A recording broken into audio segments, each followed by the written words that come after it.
দেখো, লোকালে বাইক চালানো আর হাই রোডে বাইক চালানোর মধ্যে কিন্তু অনেক পার্থক্য।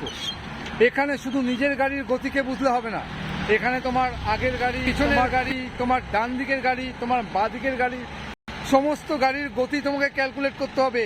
তার ইন্ডিকেটর লাইট তোমাকে বুঝতে হবে, তার ব্যাকলাইটকে তোমাকে বুঝতে হবে, রাত্রিবেলা তার হেডলাইটের সিগন্যালগুলোকে তাকে বুঝতে হবে। আর না হলেই কিন্তু বিপদ। এই রোডে শুধু নিজের গাড়ি নয়, অন্য গাড়ির স্পিড আর তোমার থেকে ডিস্টেন্স, এটা ক্যালকুলেট করে তোমাকে চালাতে হবে। তার সাথে সাথে তোমার গাড়িকে ভালোভাবে বুঝতে হবে, তোমার গাড়ির স্পিড আর স্টপিং পাওয়ার এটা ভালো করে বুঝতে হবে।